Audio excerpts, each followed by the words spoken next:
Assalamualaikum warahmatullahi wabarakatuh. Selamat pagi semuanya. Kami dari kelompok 2 akan memenuhi tugas mata kuliah dari Ibu Ika, yaitu untuk membuat podcast. Baik, langsung saja masuk kepada podcastnya. Selamat datang di kelompok 2 podcast. Saya Irma Nur Afia. Kali ini saya akan berbincang tentang peradaban Islam pada masa Al-Labiyah, masa Fatimiyah, masa Ayyubiyah, dan Mamalik. Sebelum kita memasuki materi, kalian harus tahu apa itu podcast.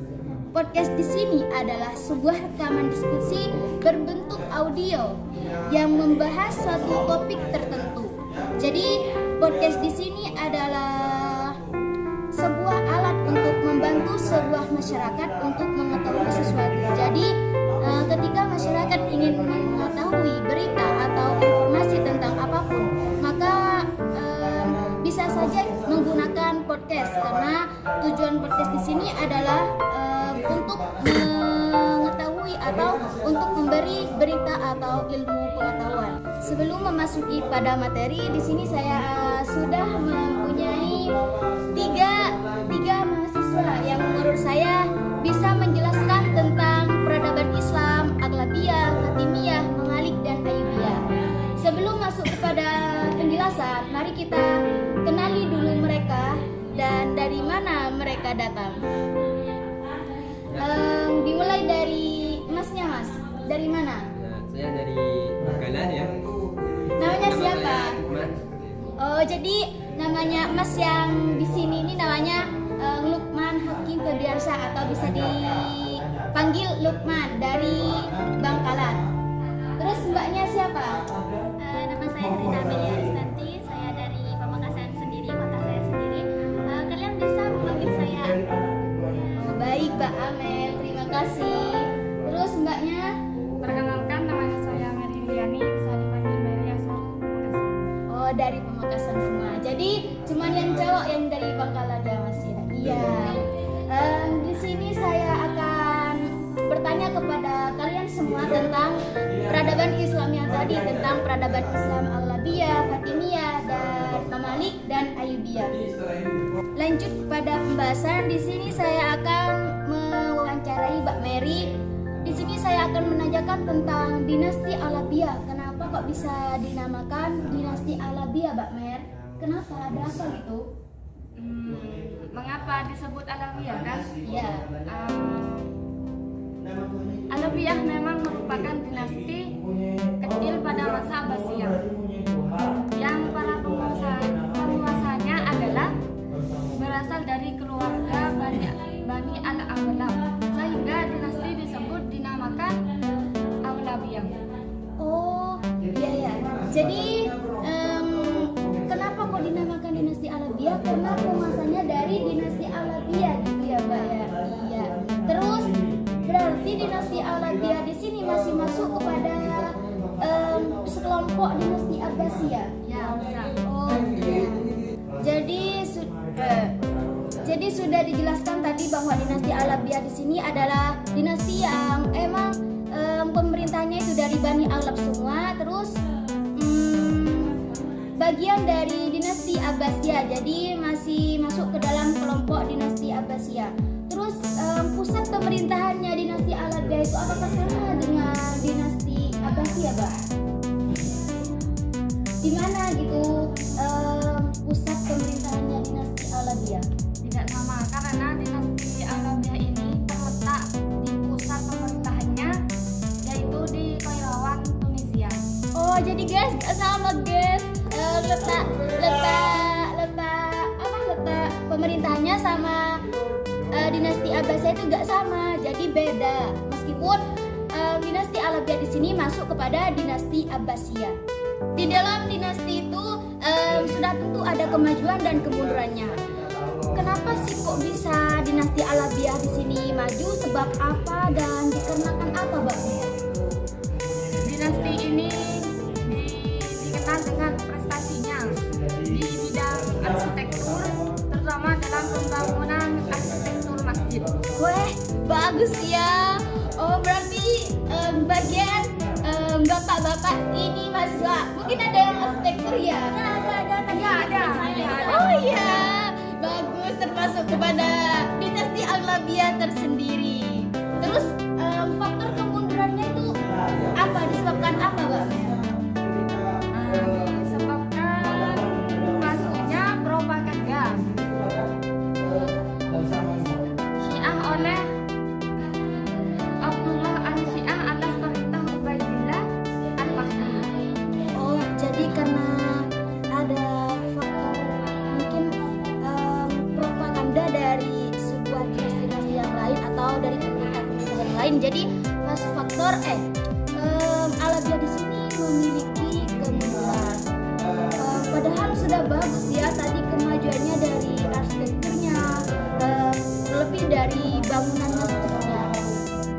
Baik, setelah dinasti Aghlabiyah sudah selesai, saya wawancarai kepada saudara Mary, lanjut kepada dinasti Fatimiyah, yang mana di sini saya akan mewawancarai Mbak Amel. Masuk kepada dinasti Fatimiyah. Di sini ada Mbak Amel yang mana akan menjelaskan tentang apa yang melatar belakangi berdirinya dinasti Fatimiyah. Terus apa itu dinasti Fatimiyah sendiri? Langsung Mbak. Ya baik, saya di sini tidak akan menjelaskan tentang apa itu dinasti Fatimiyah dan apa yang melatar belakangi berdirinya dinasti Fatimiyah itu sendiri. Nah baik, dinasti Fatimiyah adalah sebuah dinasti yang berkuasa di Afrika Utara dan Timur Tengah pada tahun 909 hingga 1171. Nah pendirinya di sini yaitu ada Said bin Husain yang ingin menandingi Bani Abbasiyah. Jadi awal mulanya Bani Fatimiyah ini, dinasti Fatimiyah ingin menandingi Bani Abbasiyah itu sendiri. Jadi pendirinya langsung didirikan oleh Said bin Husain. Nah, dinasti Fatimiyah ini didirikan sebagai tandingan Bani Abbasiyah, kan tadi sudah dijelaskan, yang mana penguasa dunia muslim yaitu pusatnya ada di Baghdad. Sudah tahu kan semuanya di mana itu kota Baghdad itu sendiri. Yang juga disebabkan oleh konstelasi politik yang terjadi dalam dinasti Abbasiyah. Jadi awal mulanya ini berhubungan berat atau sangat berhubungan dengan dinasti sebelumnya yaitu dinasti Abbasiyah, kurang lebihnya. Oh baik. Oh jadi dinasti Fatimiyah di sini juga masuk kepada dinasti Abbasiyah. Oh, berarti Abbasiyah ini banyak macamnya ya. Yang belum tentu kita tahu semua. Udah dua peradaban yang kita tahu. Yang pertama Aghlabiyah, terus yang kedua Fatimiyah. Setelah kita mengetahui tentang dinasti Fatimiyah, di sini saya akan mengetahui tentang pendidikan. Pendidikan yang ada di dinasti Fatimiyah sendiri itu seperti apa? Ya, sistem pendidikan yang ada pada masa dinasti Fatimiyah itu kan sebenarnya tidak ada sekolah ya, yang adanya itu ada masjid, ada istana, ada perpustakaan, dan ada Darul Ilmi. Nah, Darul Ilmi ini kan di sebuah rumah, jadi mereka itu belajarnya di rumah-rumah. Nah, jadi tidak ada sekolah, namun sekolah itu diganti dengan Darul Ilmi. Nah, di sini semuanya itu kumpulannya disebut Jamiah Ilmiah Akademi atau lembaga riset. Oh iya. Berarti nggak seperti ya sekarang ya guys. Dulu itu nggak ada kuliah, nggak ada sekolah SD, sekolah SMP, nggak ada kayak gitu. Dulu itu ada di masjid, di istana ataupun di rumah-rumah. Bagus ya. Dan dulu itu meskipun nggak ada sekolah, mesti mengadakan tentang kajian-kajian ilmu. Sedangkan sekarang ini ada banyak sekolah tapi minim sekali anak muda yang mau berpendidikan lanjut. Maunya itu cuma kerja, ya intinya nggak pernah mendahulukan pendidikan. Ya mungkin termasuk dari kami semua ya. Ya, mestinya juga. Ya.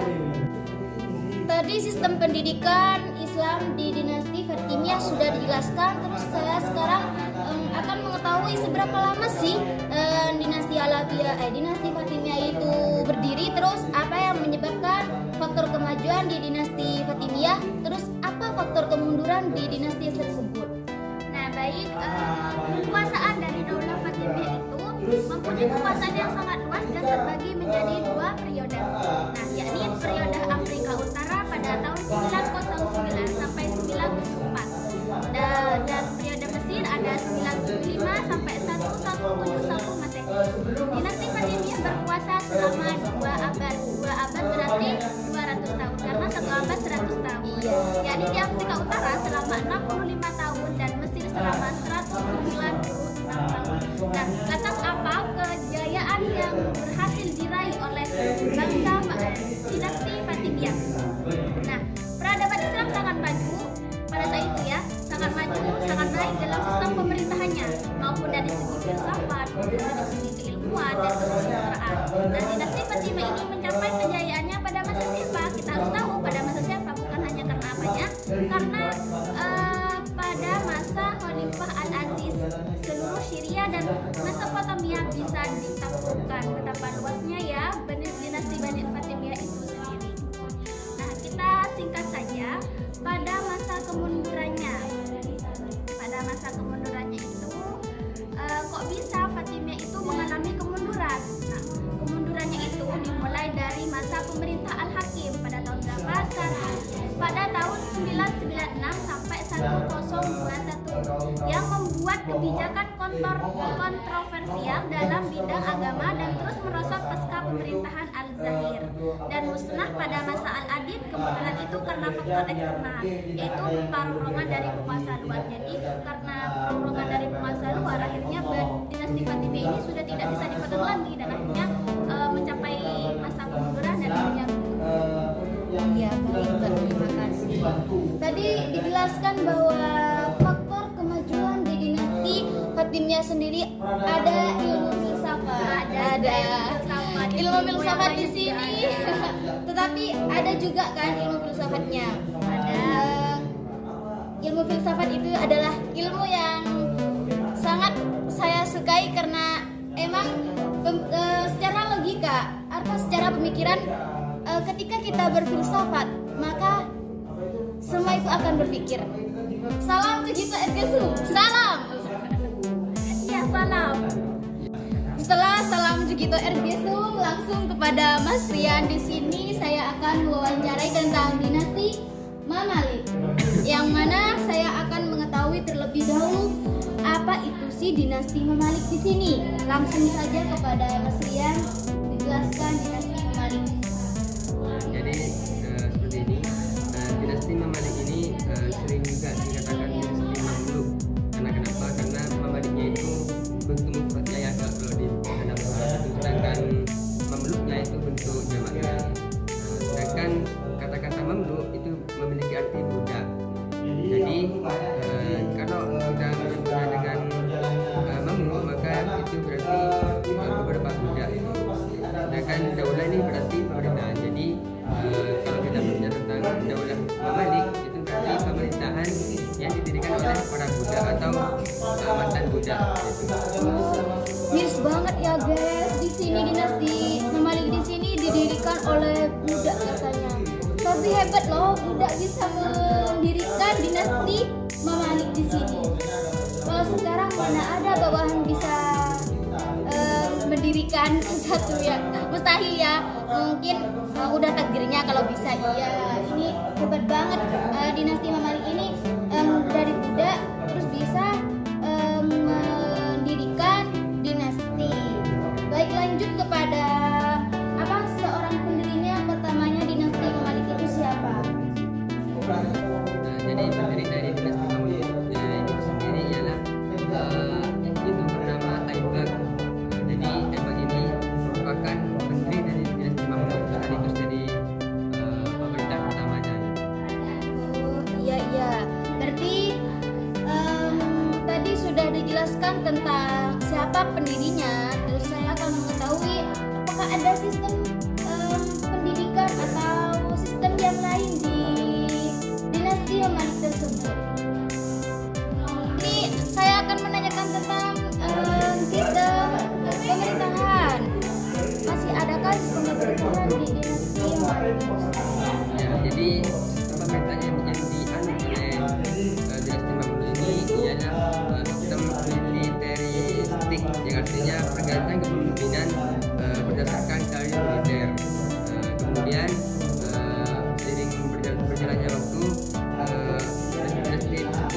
mengubah pemerintahnya menjadi sistem monarki, yaitu pemerintah yang turun-menurun. Oh, jadi di dinasti Malik di sini ada dua sistem pemerintahan. Yang pertama itu sistem militeristik, terus yang kedua sistem turun-menurun. Ya, monarki. Ya. Terus ada kemajuannya terus kemundurannya di sistem di dinasti Malik tersebut. Apakah ada apa itu masa kejayaannya? Terus apa faktor yang menjadi kemundurannya di dinasti Malik tersebut? Ya, jadi kemajuan-kemajuannya diperoleh oleh dinasti Mamluk ini tidak hanya dari segi militernya saja, akan tetapi dari ilmu pengetahuan, arsitektur, dan juga dari ekonomi. Nah, sejak Mamluk ini berkuasa, Mesir itu menjadi penghubung jalur perdagangan timur dan juga barat. Oh, jadi di dinasti Malik di sini guys, dinastinya itu sistem kejayaannya ya. Sistem kejayaan itu tentang perdagangan, terus ada juga arsitektur tadi ya Mas ya. Oh iya. Terus adakah faktor kemundurannya juga? Apakah ada gitu? Baik Mas Ria, apakah ada faktor kemunduran di dinasti Malik tersebut? Tentunya ada ya, karena di setiap dinasti itu ada yang namanya kemajuan dan juga ada yang namanya kemunduran. Jadi di dalam dinasti Mamluk ini faktor kemundurannya ialah banyaknya penguasa Mamluk yang bermoral rendah dan tidak memiliki ilmu pengetahuan, dan juga banyaknya kemewahan dan kebiasaan berfoya-foya di kalangan penguasa yang menyebabkan pajak dinaikkan, dan akibatnya semangat kerja rakyat menurun dan perekonomian negara tidak stabil. Oh, jadi karena disebabkan berfoya-foya ya Mas. Jadi pas faktor kemundurannya disebabkan berfoya-foya, terus disebabkan karena tidak sukanya kepada ilmu pengetahuan. Miris banget ya guys, masih berfoya-foya, masih tidak suka kepada ilmu pengetahuan. Semoga aja nggak ada di bagian zaman-zaman kayak sekarang ini ya, amin. Terus langsung kepada dinasti Ayyubiyah. Di sini ada Mbak Amel juga yang akan menjelaskan tentang dinasti Ayyubiyah. Setelah dinasti Aghlabiyah, terus Fatimiyah, terus Malik selesai, di sini saya akan memasuki kepada dinasti yang terakhir, yaitu dinasti Ayyubiyah. Mana dinasti Ayyubiyah itu akan jelaskan kepada Mbak Amel. Saya akan menanyakan tentang sama seperti yang di depan, kapan munculnya, terus siapa pendiri pertamanya, apa latar belakang munculnya dinasti Ayyubiyah tersebut. Baik, langsung saja. Dinasti Ayyubiyah itu adalah dinasti dengan asal-usul Kurdi, didirikan oleh Salahuddin dan berpusat di Mesir. Nah, dinasti ini menguasai sebagian besar Timur Tengah selama abad ke-12 dan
karena diambil dari nama kakeknya Mbak. Ya, dan sama kakaknya itu Al-Ayyubi. Jadi pas dinamakan dinasti Ayyubiyah. Terus setelah itu saya apakah ada faktor kemundurannya, Mbak? Setelah kemajuan kan tadi katanya Mesian pasti ada kemundurannya. Nah, terus disebabkan apa faktor kemundurannya tersebut? Skip.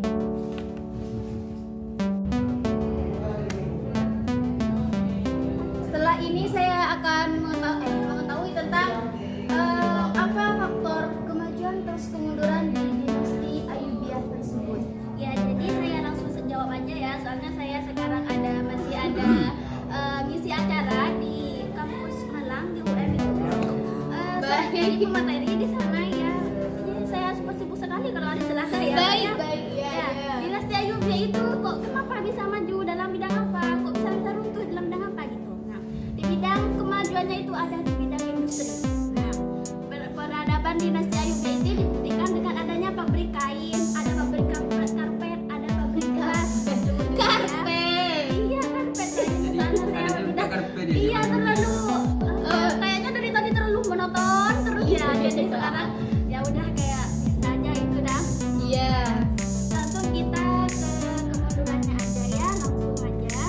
Karena saya nggak bisa lama-lama di sini ya. Iya. Ya baik. Penyebab mundurnya dinasti Ayyubiyah. Selama berkuasa itu dinasti Ayyubiyah sangat bergantung pada Mamluk. Nah, dinasti Ayyubiyah ini dikit-dikit Mamluk gitu.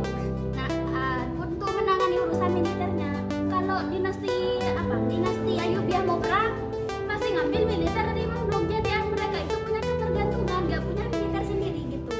Nah, sayangnya runtuhnya dinasti ini sebagian besar disebabkan oleh para Mamluk dari Turki itu sendiri. Jadi meskipun mereka Mamluk kayaknya gak ada apa-apa, meskipun dinasti Ayyubiyah kayaknya kan dinasti Ayyubiyah selalu minta tolong tuh kepada dinasti Mamluk, tapi dinasti Mamluk itu luarnya lengkap, padahal dari belakang dia mau menyebut. Nah, itu yang disebut istilahnya musuh dalam selimut. Sudah dijelaskan tadi bahwa faktor kemajuan dan kemunduran di dinasti Ayyubiyah tersendiri. Saya sudah berapa jam dari tadi ya ngomong terus capek. Iya, kayaknya hampir 10 jam mau sehari gitu ya. Iya, maaf semuanya. Tadi dari dinasti Al-Labiyah sudah, dinasti Ayyubiyah sudah, Mamalik sudah, terus Ayyubiyah sudah. Maka langsung kepada selanjutnya yaitu penutup, karena kami sudah merasa capek banget guys. Jadi langsung ke penutup aja. Sekian dari kelompok 2. Selamat bertemu kembali. See you today.